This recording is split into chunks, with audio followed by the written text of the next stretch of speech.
Well, hello, friends, and welcome to It's a Ootsy Thing and What's for Supper. Well, this has been a very unusual week for me. This is the first and I think only time this week that I have to cook. I'm not really sure what's taking place on Friday, but Monday we had a birthday party to go to. Tuesday, Michael had a meeting and they served a meal. Here we are at Wednesday, and this is our Connect group night, so I'm fixing a little bit extra. Tomorrow, Thursday, we have to go to Oklahoma City to a meeting, and they're serving a meal. And then, like I said, I don't know what's happening on Friday. We'll see. I may just do hamburgers again. That's kind of my Friday thing. So, since tonight is Connect group, we are the week of Easter, and I'm going to get started on what I'm making for that. So since it's Easter, I'm making a carrot cake with a little twist. I'm calling it carrot poke cake. The main dishes that I'm having will be chicken enchiladas and beef or burrito casserole.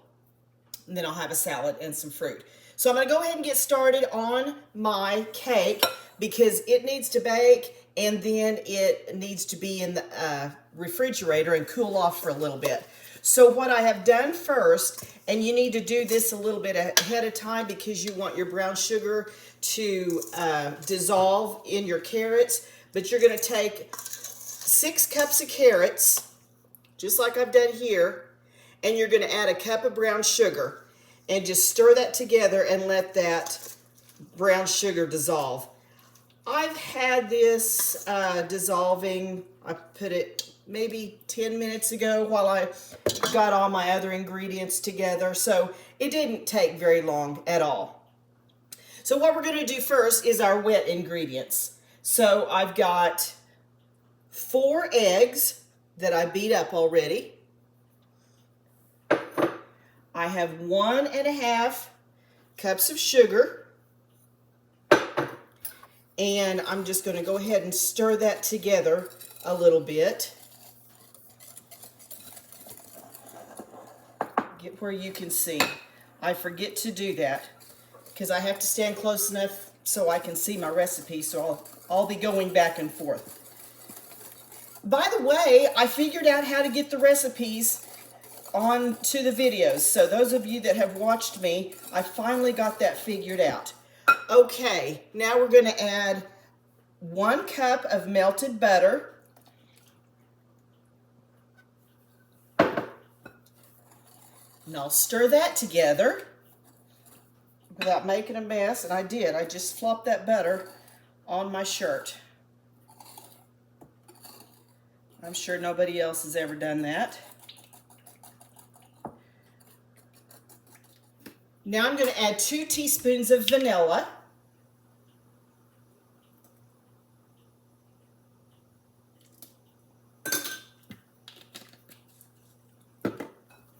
Stir that together. If you don't want to use butter, you can use vegetable oil in its place. Now I'm going to add 1 cup of crushed pineapple that I have drained. I used my colander and drained it. Now I'm going to take those carrots and that brown sugar and pour in there.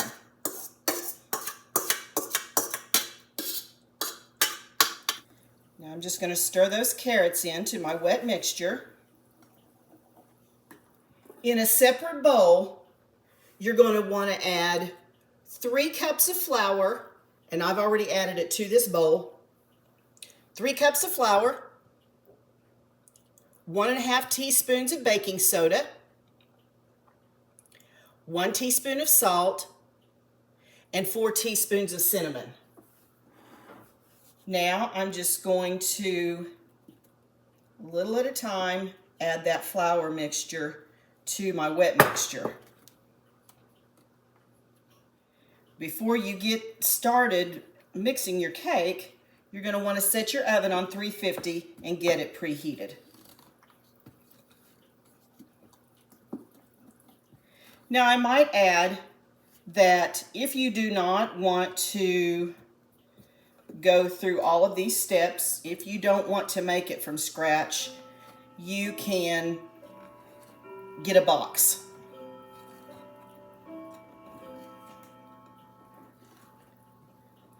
And you can use a box in place of the dry ingredients that I've done here. But I just like to do everything from scratch. I'm not crazy about box cakes. So anytime I can, I make everything from scratch.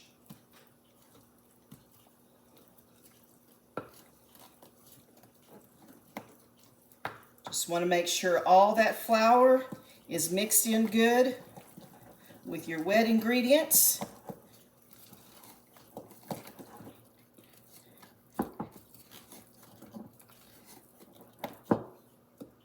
Now we're going to add 1 cup of chopped pecans.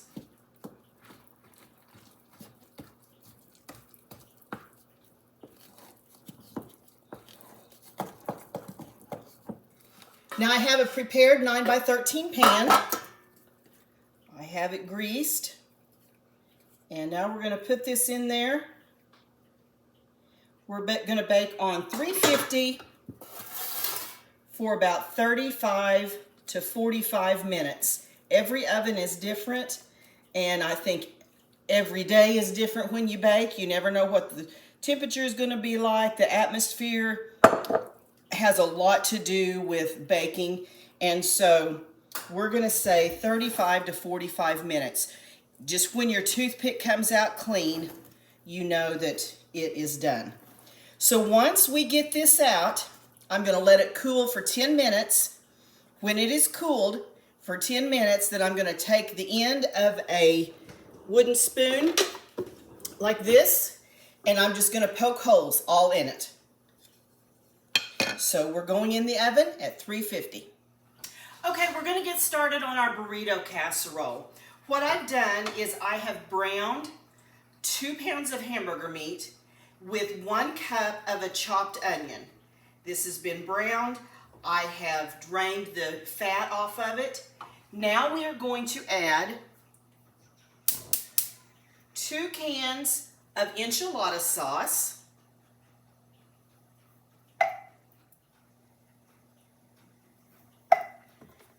2 cans of refried beans.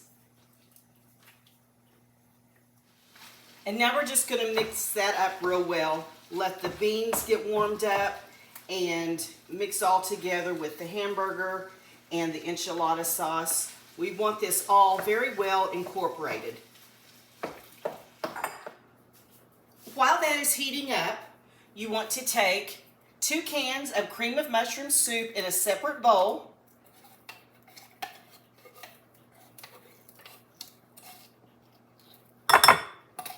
And add to that 8 ounces of sour cream. Now you just want to mix that all together really well. Now just set this aside until our meat mixture is done and all those refried beans are melted. Okay, those refried beans have pretty much all melted together. Now we're going to add 6 tablespoons of taco seasoning. If you would prefer to use the packets, you're going to use 2 packets, but I make my own.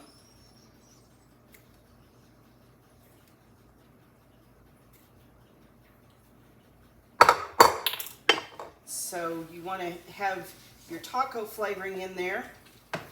Stir that all together. Make sure it's mixed up really well.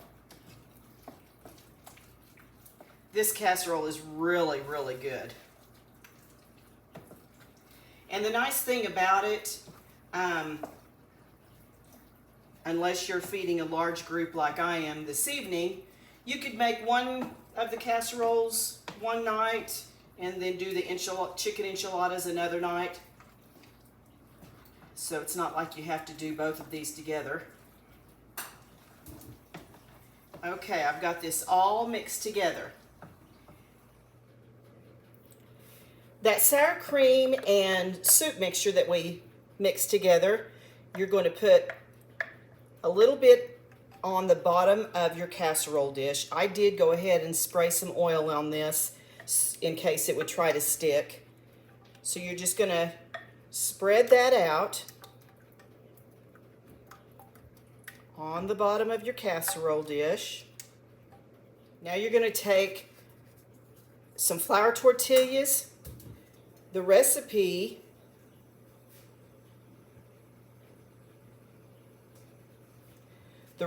calls for 12.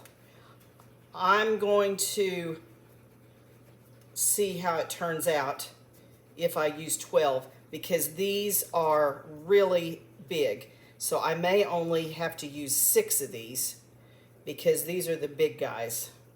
So if you got the small ones, I'm sure it would be 12.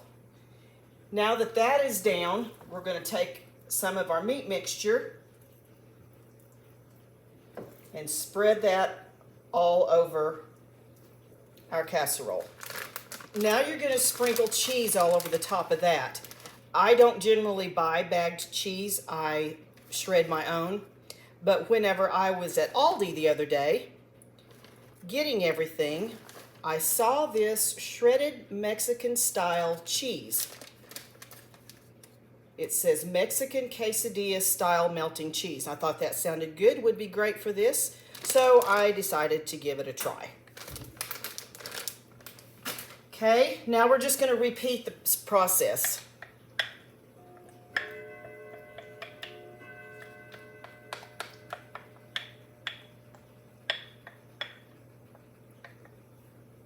I think I can get 3 layers.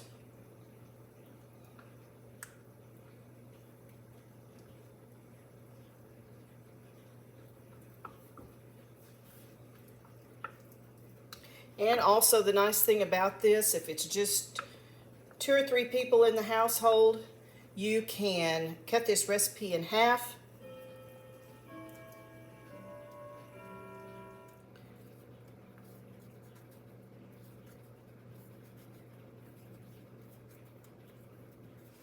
Now we're going to take our meat mixture.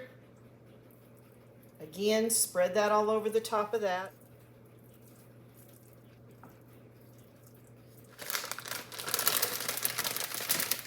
Add some more cheese.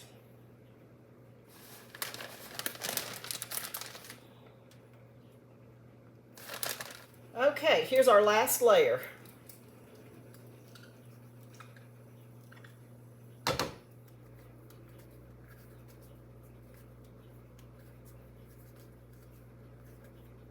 That cake is smelling so good. Okay, last of our meat mixture.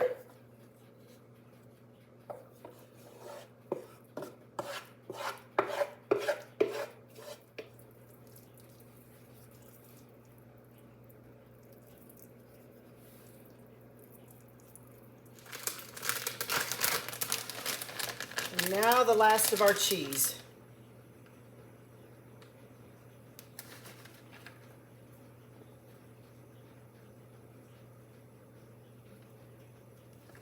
This is going to go into a 350-degree oven for 20 to 30 minutes. I am going to cover this just because what I find whenever I'm cooking for our Connect group, I want to keep it warm and it dries out. So I'm going to cover this.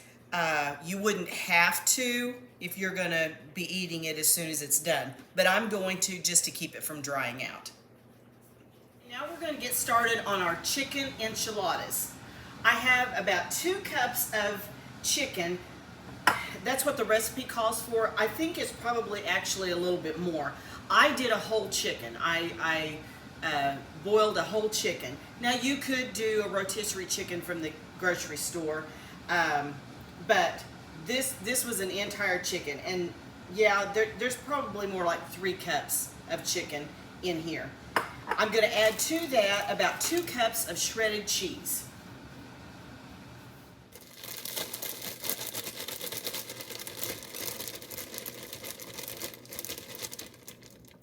I'm going to mix this cheese in with this chicken, but I can see a spoon isn't going to work. The best way to do it is with your clean hands,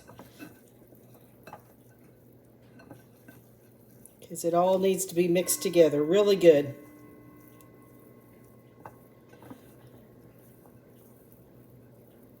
And I have found the only way to get things really mixed together good is just to get your hands in there and get her done. And I generally make a mess, as you can see.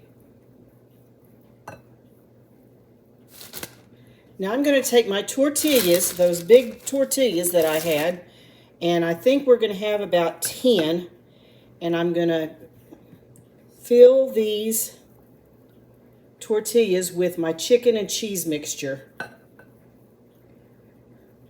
Hopefully we will come out, probably better not put that much just yet, but hopefully we'll come out with the right amount of tortillas and chicken mixture. Now I have a casserole dish here that I have sprayed, and I'm going to line this dish with my tortillas with the chicken mixture in it.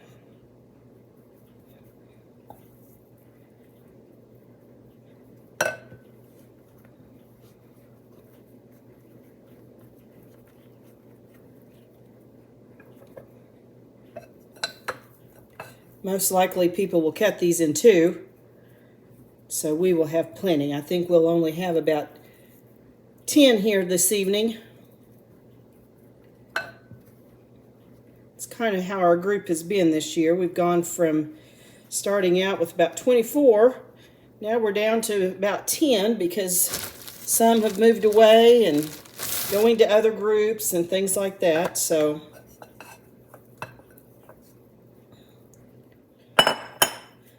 okay, I've come up with 9, which 9 is just about all that is going to fit in this casserole dish. All right, now that we have it in the casserole dish, we're going to make the sauce that goes on top of it.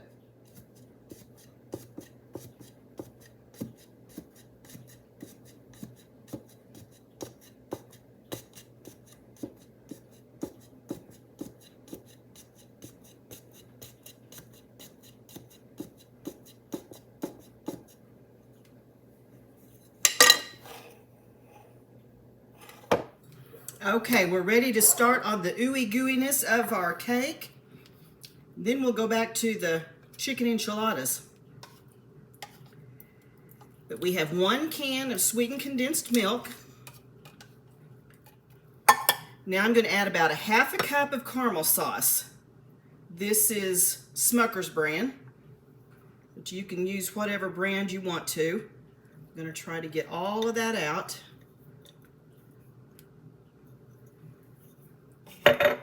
Now I'm just going to stir that all together to make it all yummy. No, this is not diet friendly, and no, it is not sugar free. So, sorry. Okay, now that I've got that all mixed together really good, now I'm just going to pour that over my cake. Make sure it gets in all those holes. This is where we get the poke cake from.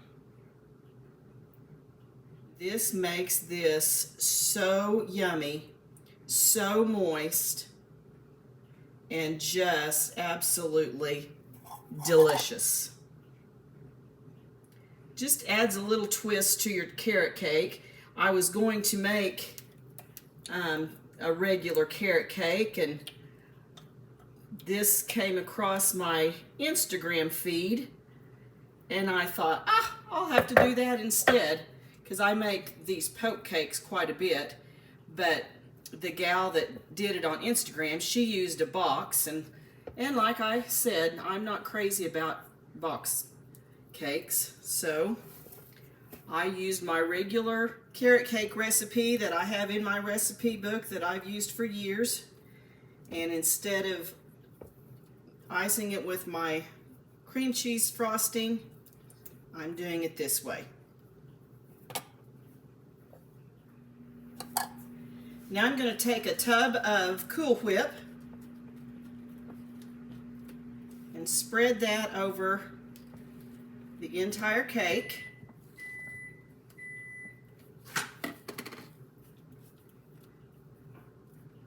This is not a full tub, it needs to be, but it's not a full one because I used just a little bit for another recipe the other day, and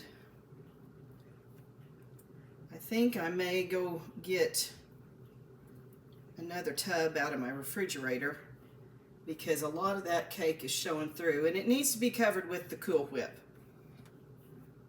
Now I'm going to take some of these Heath toffee bits and just sprinkle all over the top of it. You don't need a whole lot, but this just adds a little bit of crunch to it. Okay, now that I've done that, I've got a little bit more caramel sauce. Can y'all see that? And I'm just going to swirl that over the top of it.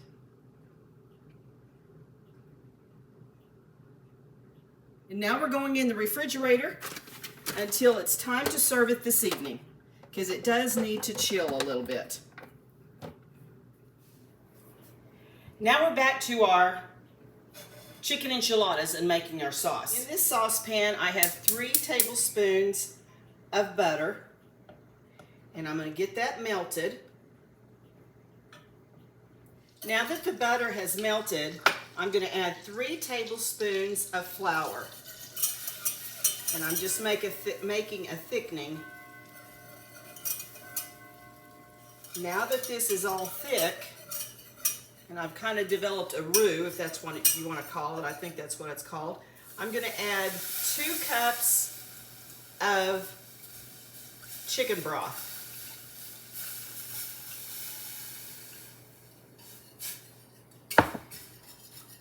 And I'm just going to stir this until it gets all nice and thick. Okay, my sauce has come to a little bit of a boil. It doesn't have to boil a lot. It's kind of like making a turkey gravy or a chicken gravy, basically. But now that that has thickened up just a little bit, all the flour has dissolved, we're going to add 1 can of green chilies and 1 cup of sour cream. Now I'm just going to make sure that that sour cream dissolves and it doesn't have any clumps before I pour it over my enchiladas. Now we're just going to pour that sauce all over the enchiladas, making sure everything gets covered good. And now I'm going to top it with cheese.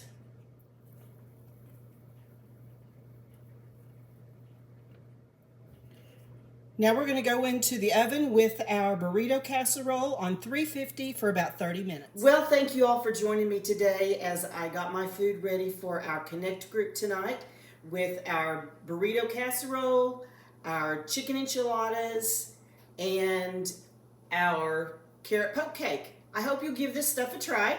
And the carrot poke cake will be perfect for Easter this Sunday. So we will see you all next time on It's a Ootsy Thing. And remember, enjoy your meal.